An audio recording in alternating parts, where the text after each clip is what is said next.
and welcome to the Gamers Table Independent Edition. Today we are reviewing Holder of Secrets.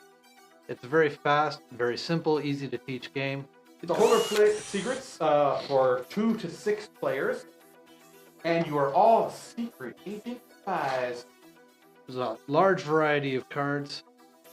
You got 6 nations represented from values of 1 to 5 in the deck, and you also have a bunch of mission update cards they're very powerful, but they're not super broken either. There's some that are definitely more powerful than others, like definitely being able to get rid of an incident on somebody else's turn when you think they're about to go get it is a very nasty thing to do.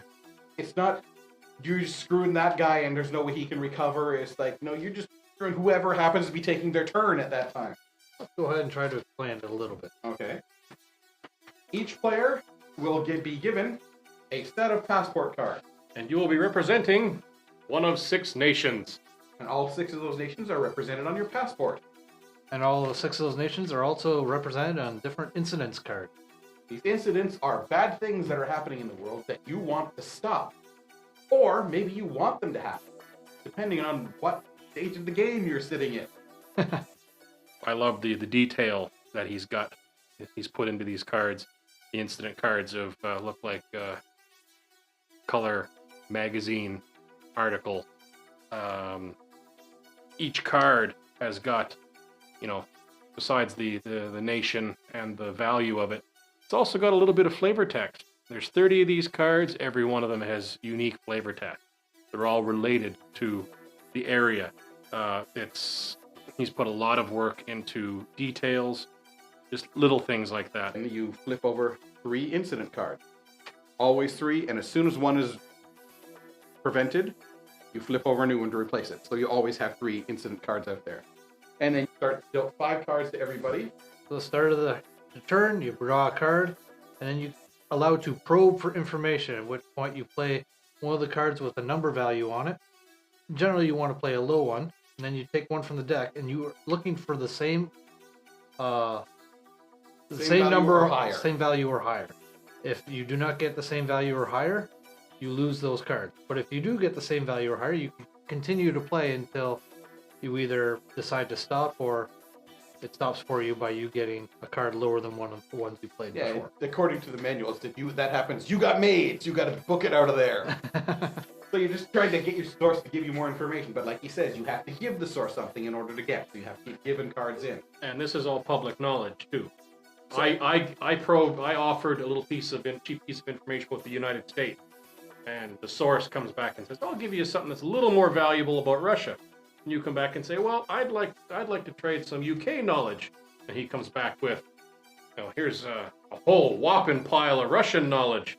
You say, "Well, I don't think I'm going to get any farther than that. Pushing your luck is just not going to happen." So you scoop those cards and you keep going. However, all the rest of the players know you just picked up a 5 Russia. See, there's the big thing, because now you have to travel. If you have cards in your hand to prevent an incident, you have to travel. We all saw him pick up 5 Russia. If there's a Russia card out there, a 3 that he can prevent, he's got to go. So everybody's starting to think, okay, I pick on my passport a card, and we all put them face down, reveal it once, and most likely everybody's going to go Russia. Yeah. Now he lays down all the cards that he has towards that Russia. As much as he wants to spend. Got to be at least enough to cover the difficulty. Yes. But as much over as he wants. If he sees a bunch of Russias out there, well, maybe I better commit a couple more to it in case one of them tries to stop me. Yeah. Then all the other agents in player order can lay down that number that he put down or higher to stop him. Not collectively. Each player acts alone. But if this guy stops him, that's where it ends. If he doesn't, it goes to the next guy and on around. But sometimes it goes all the way around the table and everybody's like, well... It's like, I can stop him, but I don't want to. Craig will stop him. Oh, Craig didn't stop. Oh, well. And then he picks it up. And he happens to be from Russia. However many points, add 3 to it. So if it was a 6, now it's worth 9 for him. And 18 points will win you the game. And then there's certainly a lot of player interaction while you're either bluffing that you got cards when somebody goes to a location, or you can actually stop them. Either way, it always to your advantage to play the same passport card as the person who's actually trying to prevent an incident. But it always is good to travel to the same place somebody else is going, just for the simple fact that they'll end up spending more cards than maybe what they need to, just in hopes that they won't get stuck. Also in the deck are these little ones that look like a PDA, and they're called Mission Update. And these are all really good cards. There's stuff like, okay, immediately I get to draw 2 cards right when I play this. Or, let me look at your hand. Or trade your hand. Yes. See, the nice thing about these cards is, unless it specifically says you can't, you can play at any time. So you could have everybody put down their mission, I'm going to here, and you go, let me see your hand. Okay, I see where he's going. I see how much stuff he has. I know I can stop him now. Or not. Or you could just go then if you had the other one. Yeah. Now give me your hand. Nah, I don't think you're going to win anymore. When you have 6 different nations, 6 different suits, if you will, you run into a lot of, okay, I've got lots of China, lots of North Korea, but there is none of those cards available right now. And unless your card comes up, it's a little bit frustrating because you're stuck with a hand of stuff that will prevent a lot of stuff, but I mean, it's none of the stuff that's up. And it sneaks up on you. You'll be sitting there thinking everything's going good, and all of a sudden he's got 15 points and I've got 3. What the hell happened? I won the last game. It was just, and it waited until you were half done your turn. Says, oh wait, I've got 18 points. Yeah. One incident could be potentially worth 9 points. 6 for the base card, and if it matches your country, it's a bonus 3. So yeah, so it can be 2 cards can win you the game. 2 cards, yeah, that's all it takes. Now the advanced rule says you need your 18 points, plus you have to have sabotaged an event in your country. Yes. Which we haven't played yet, but it'll definitely make the game more longer and more confrontational. More confrontational. Because then you've got to get in there. You've got to stop. So I guess we'll wrap up for Holder of Secrets. I give Holder of Secrets a 9. You know what I based my 3 points of gaming on? Does it have a theme? This one has a theme of secret agents. And everything you're doing is secret agency. I mean, it's not, Bond gadgets or anything like that, but it is. You're getting there, you're checking the information from your sources, you're trying to stop the incidents, you're taking your passports and flying around the country. Okay, I'm a secret agent. I can deal with that. Easy to learn? Oh, yeah. Oh, my gosh. We get Brock. They taught me in 5 minutes, and I taught the guy who came in next in 5 minutes. So, so easy, and is it fun? Yes, it is.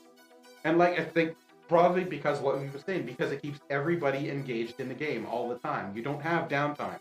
I give Holder of Secrets a 7.5, and this is a great game to play while you're waiting for other people to show up to play a bigger game. Because it's short. It's short, it's fast, and it's so easy to teach. The author-creator has done a great job of creating an immersive, involved game for all the players.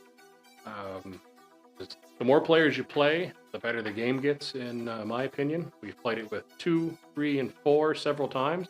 I want to play it with the full 6 players. I just think the amount of douchebaggery involved in that will be fantastic. I have to go with Craig on this and give it a solid 9, as there's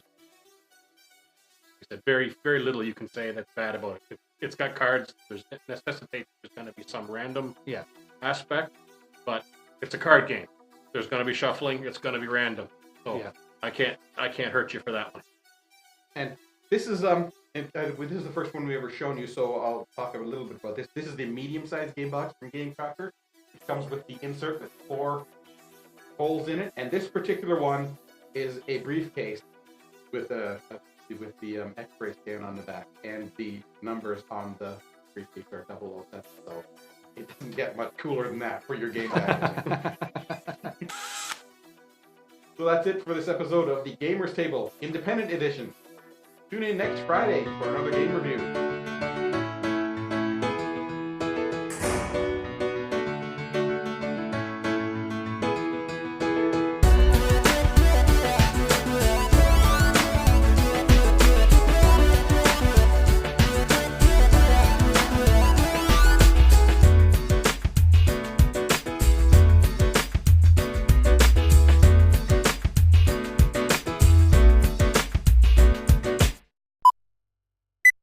There's a little bit of pressing your luck when you're playing for the intel.